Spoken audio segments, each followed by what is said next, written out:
Everybody should have a copy of our budget. Let me just tell you briefly where we're at financially. The national office, at the end of August, we had about $550,000 in cash and investments. The bases have another $650,000, and the charitable foundation, which is not part of USSVI but a related entity, they have about $450,000. So you can see that in the last couple of years, our financial strength and our assets have increased substantially. A couple of things does everybody have a copy of the budget? They should have been passed out. There's just a couple of things I want to go over with you. I'm not going to go over everything in detail, but I would like you to know that in contrast to all those people that felt that our dues, when we raised the dues about 3 or 4 years ago, that our dues would go down, we actually have held pretty strong in our dues collection, both at the national regular member, which is our annual members, and our new life members. Now, one of the things you'll notice is that in the budget, we've projected just a slight decrease in that. We hope to be pleasantly surprised because we've shown strength in our dues growth. The other area that we've really picked up steam over the last 2 or maybe 3 years through our investment portfolio, you'll see that our dividend income is about $31,000. That's about 15% of total income from the organization is coming from dividend income. When you add that and the interest, you can see that we've increased the dividend and interest income from the base in the last 4 years by 400%. So that's gone from about $6,000 up to about $32,000 or $33,000. And so we've done the right things there to try to minimize the total dependence that we were once at just with with dues.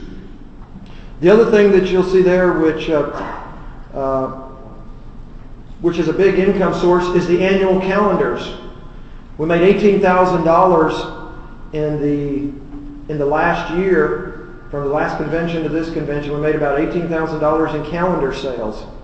We've got to really get out and sell the calendars this year for 2009 because we spent, just in the cost of production of the calendars, I think it was $17,000.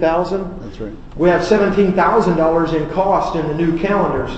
So, calendar revenue is becoming a bigger and bigger budget item for the organization. So I would really encourage you guys to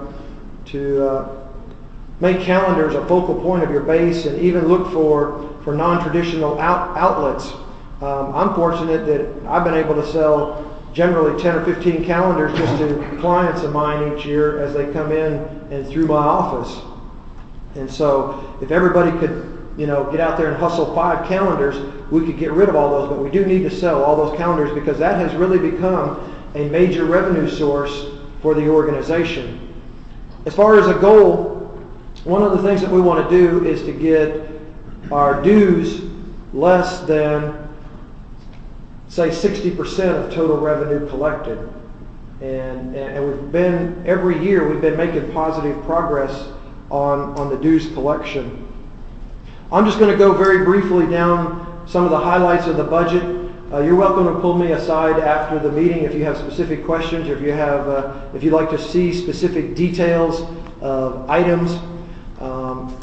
One of the things in this budget, which you'll notice over in the travel section, is that each region